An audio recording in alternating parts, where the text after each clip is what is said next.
சொன்னாரா? சீமான் அடுத்த ஒரு வைகோ. சரி, யூடியூபர் சீமான்னு சொல்லுங்க. அவர் அடுத்தெல்லாம் யூடியூபர் சீமான் தான். ஏன்னா என்ன இந்த எலெக்ஷனுக்கு அப்புறம் பாருங்க, அவர் யூடியூபருக்கு டெய்லி யூடியூபர் என்ன பண்றாங்களோ அதே மாதிரி பேசிட்டு இருப்பாரு. நான் இதுக்கு பதில் சொல்லிடுறேன். ஏன்னா அவர் இந்த ரைஸ் பண்ண அக்கௌண்ட்ஸ்ல எப்படி ஃபைல் பண்ணிருக்கோம். இப்போ ஒரு தொகைக்கு மேல ஒரு அக்கௌண்ட் வந்து அக்கௌண்ட்ல இருந்து ஒரு அமௌண்ட் டிரான்ஸ்ஃபர் ஆனா ஹேண்ட் லோன் போட்டு பண்ணுவாங்க. ஏன்னா அதுக்கு வந்து இப்போ நான் என்னுடைய சகோதரருக்கோ என்னோட சகோதரிக்கோ பண்ணாலுமே அது அவங்களுக்கு இன்கமா ஆயிடக்கூடாது. அவங்களுக்கு இன்கம் ஆயிட்டா 2 இடத்துலையும் டாக்ஸ் கட்ட வேண்டியிருக்கும். ஸோ அதனால ஹேண்ட் லோன் போட்டு அக்கௌண்ட்ல அந்த மாதிரி மெயின்டைன் பண்ணுவாங்க. ஆடிட்டர் எப்படி மெயின்டைன் பண்ணிருக்காங்களோ அதே மாதிரி ஆடிட்டர் ஃபைல் பண்ணிருக்காங்க. அவ்வளவுதான் இதுல.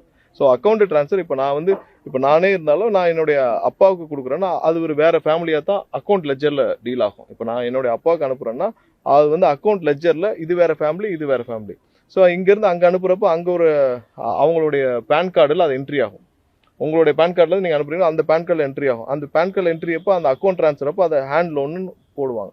ஸோ கொடுக்குறப்ப அந்த அக்கௌண்ட்டில் எப்படி இருக்கோ அந்த அக்கௌண்ட்டில் ஆடிட்டர் எப்படி போட்டிருக்காங்களோ அந்த ஆடிட்டரில் மாதிரி தான் நம்ம ஃபைல் பண்ண போகிறாங்க. ஸோ அது 2 பேருக்கும் உள்ளது. ஸோ அது அக்கௌண்ட்ஸில் எப்படி இருக்கோ ஒவ்வொரு வருஷம் இன்கம் டேக்ஸ் ஃபைலிங்கில் எப்படி பண்ணியிருக்காங்களோ அதுதான் ஃபைல் பண்ணியிருக்காங்க. ஸோ அதில் ஒன்றும் எனக்கு என்ன தவறு இருக்கிற மாதிரி தெரியல. ஏன்னா அக்கௌண்ட் மெயின்டெனன்ஸ் எப்படி நடந்திருக்கோ அதான் பண்ண முடியும். ஸோ ஏன்னா இது வேற ஃபேமிலியாக கன்சிடர் பண்ணும். இன்கம் டேக்ஸ் ரூல்ஸ் படி நீங்கள் இன்னொரு அக்கௌண்ட்டுக்கு இன்னொரு ஃபேமிலிக்கு கொடுத்தாலும் அது அவங்களுக்கு இன்கமாக காட்டும். ஸோ அவங்களுக்கு இன்கமாக காட்டினா அவங்களுக்கு டேக்ஸ் கட்ட வேண்டும். ஸோ இதான் இது சிம்பிளாக இன்கம் டேக்ஸில் அவங்க இன்கம் டேக்ஸ் ஃபைலிங் எப்படி பண்ணியிருக்கோ அதான் பண்ணியிருக்கு. இதை அவர் வந்து ஏதாவது கேட்டுட்டாருன்னா நம்ம யூடியூபர் சீமான் வந்து ஏதாவது கேட்டாருன்னா நீங்கள் அதெல்லாம் விடுங்க. அவருடைய 20 வருஷம் யாரெல்லாம் அண்ணன் திருமாவர்கள், திரு சீமான் அவர்கள் இவர்கள் எல்லாம் கம்யூனிஸ்ட் எப்போ வந்து அவங்களுடைய தனித்துவத்தை இழந்து இந்த மாதிரி திமுகவுடைய ஊதுகுழலா இருக்காங்களோ இவங்க எல்லாருக்கும் இந்த தேர்தல் கடைசி தேர்தல். நாடாளுமன்றத்தில் 36 லட்சம் வாக்கு வாங்கியிருக்காரு. 8% வாங்கி தனிச்சு போட்டு நீங்க எப்படி சார்?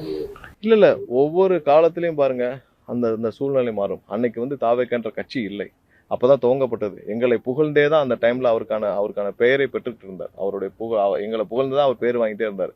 அந்த காலத்துல அவருக்கான அதிகபட்ச வாக்குகளையும் வாங்கினார்.